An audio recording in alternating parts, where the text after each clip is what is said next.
it going, everyone? It's Rev here from Rev's Fitness. Today I'm going to give you basically the entire lowdown as to how you can lose a bit of weight in the form of body fat, drop some centimeters, and the training, the nutrition, and especially the mindset that you need to actually see results first off, and obviously sustain them and maintain them into the long term, because it's no use getting these awesome results without actually being able to have a sustainable manner about keeping them, basically. Yeah, does that make sense? So the first sort of thing you want to get your head around is how much time can you commit, or more importantly, how much time can you make to actually do some form of exercise. Now, when I'm saying exercise, I think everyone agrees that, gone are the days we have to spend, 2 hours on a piece of cardio equipment, or, doing those really, really, really long, drawn out sort of cardio workouts, more or less, right?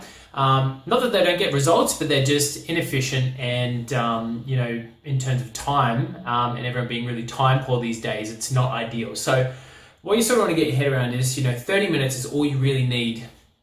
Ideally, per day, but starting out, I'd start with something like 3 30-minute training sessions, probably like a Monday, Wednesday, and a Friday. And then on your Tuesday and Thursday, do like low intensity cardio. Stuff like walking, stuff that you might do already by default, like just going out for a ride with the family or walking the dog, that sort of stuff. And just to give you an idea, I'd be aiming for something like just going for a 5K walk or something like that around the block or down the foreshore. That's where I'd start at, right? Now, with your 30-minute dedicated exercise sessions, we want to be hitting these bigger, more calorie burning and more physically demanding muscle groups like legs. So if you've seen me or followed me for a while on Rev's Fitness on my social media pages, you see we do a lot of legs because they're the biggest muscle groups. They require the most energy in the form of calories, and therefore they're the most efficient at burning body fat, more or less, yeah? So what I'd start with is something like do predominantly legs on a Monday, doing something like 20 seconds on, 10 seconds off in terms of squats, and then perhaps some lunges, and then perhaps some frog squats. All of this stuff you can YouTube and find instructional videos for relatively easily. And then say on your Wednesday, do more of like a pushing day, which would be like variations like mountain climbers to a certain degree, shoulder taps, push-ups, different variations of push-ups, all that sort of stuff. And where you can see we're starting to split it up between, legs on a Monday, pushing day on a Wednesday, and then on your Friday, you could do something like abs, or if you've got the right sort of equipment at home, all you really need is TRX bands or crank it bands. Resistance bands actually is probably the best one to go for, or just a pair of gymnastic rings.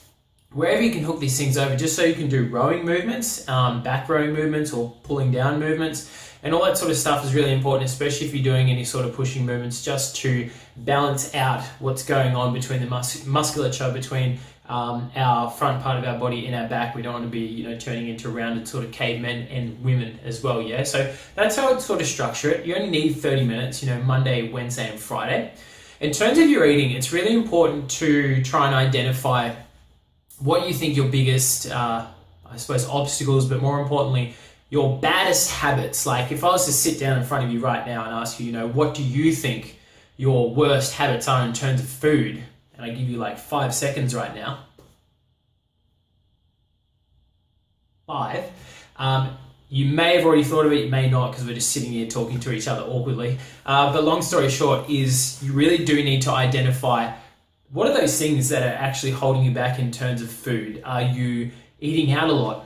Why are you eating out a lot? Is it because you work up in the city, you might get up at 6, you might get back at 6, you haven't got a lot of time, therefore, if you can't make the time, or you can't adjust your work hours especially, what are you trading?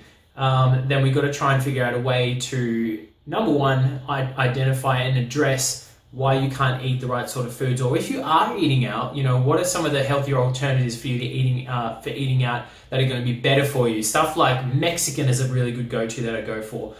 Nando's to a certain degree. Just think, protein and really good wholesome vegetables and salads. That's kind of like the easiest go-to. I just think sumo salad's pretty good, but we need just a little bit more protein in there. It's just, packed with a shit ton of greens and to a certain degree vegetables, which is great, but we do need a little bit more protein to recover from these 30-minute training sessions. So stuff like that, I think everyone knows what healthy and bad food is these days, but if you're eating takeout and you need that alternative, that's what I'd sort of go to. Sombreros make a really good black rice power bowl, which is pretty good. What does Salsas make? Salsas, you can get a burrito bowl, which is kind of similar, but I don't think it has rice in it.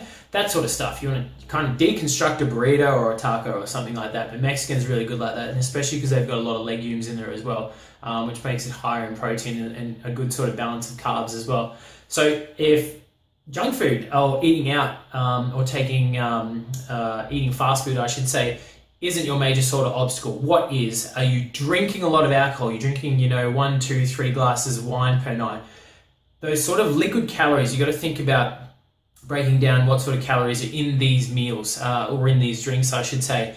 And if you're doing, 1, 2, 3 glasses of wine per night, there's a good chance it's going to be way up there in terms of the amount of calories that are actually coming in. You're basically just flushing away and more or less drinking away your exercise sessions. Yeah. So if that's going to be a major obstacle for you, set yourself like a 3-week goal, a 4-week goal of just no drinking. It's not a big deal. I understand, people have birthdays and events, but if you're just kind of, you're celebrating the week being over by going out and drinking, I mean, what's more important to you, celebrating the weekend or, getting your health and fitness goals on track? That's the question you sort of need to ask yourself. That's, obviously got to be a priority as to what you want to focus on.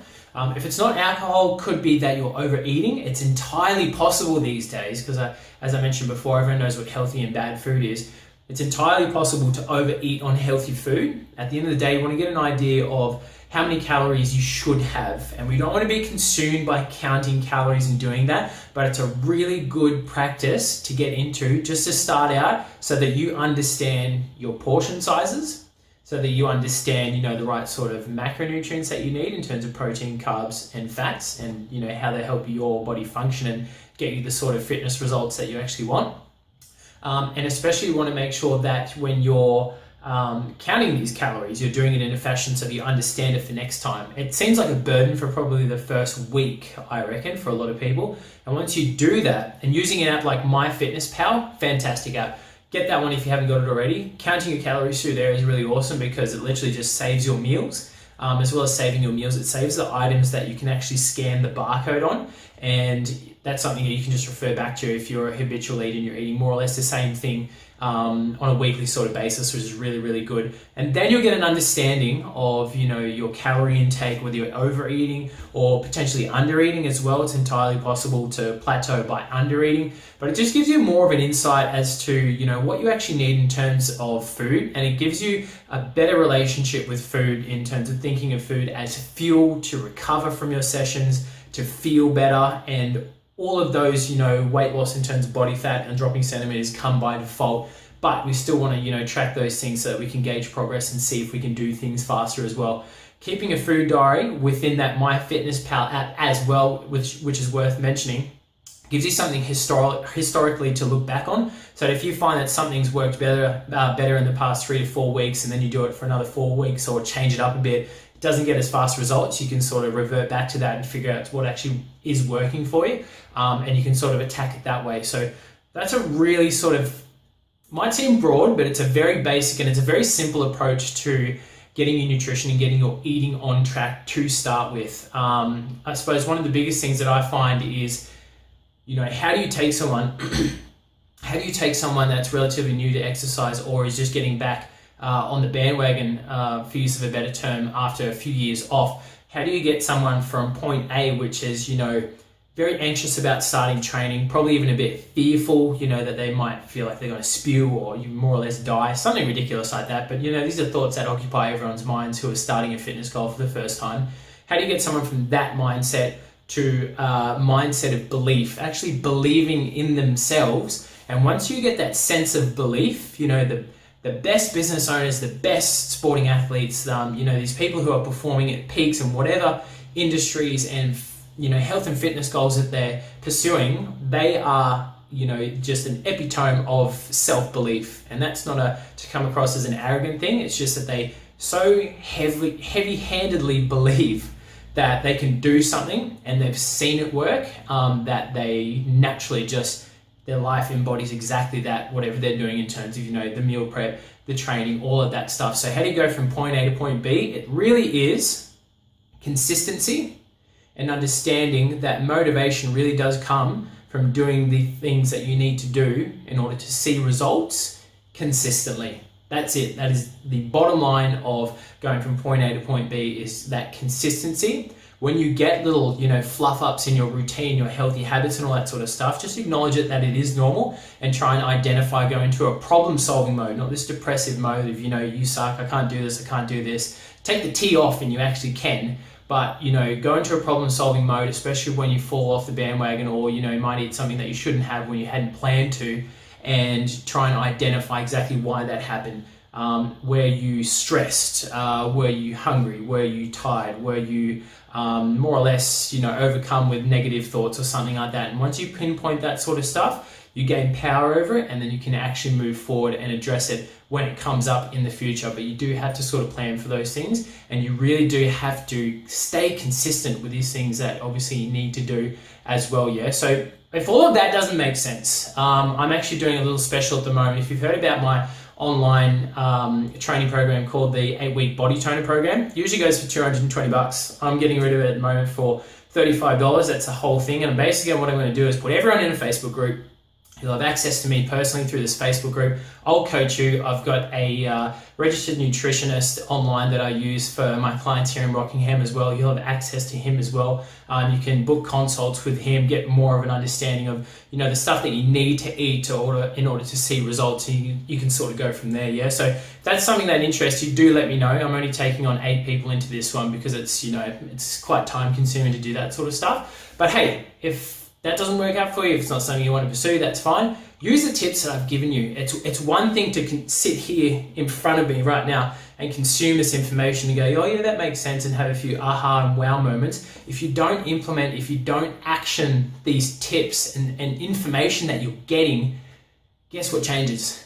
Zero. Nothing changes. It's the biggest thing in the entirety of the human race, is that we're procrastinators. We do a whole bunch of shit that we don't necessarily need, or more importantly, we do a whole bunch of shit that doesn't actually get us or move us closer to the goals that we want, and we don't take action on the things that we're actually learning. We are huge, massive procrastinators and information hoarders. We know everything. The amount of times I've sat across from someone and yeah, I know that, and it's kind of like, well, what are you sitting here for? You know it, but you're obviously not actioning it. So how do you get to that state of actioning what you actually know and what you've learned right now over these past few minutes? Well, accountability is probably a big one, staying consistent as well, and obviously tracking results. Those 3 things are probably the biggest 3 triggers to actually committing, believing in yourself as well, and staying consistent with those goals and keeping yourself accountable. Yeah, the accountability part comes from obviously having a personal trainer or a gym buddy, or someone who's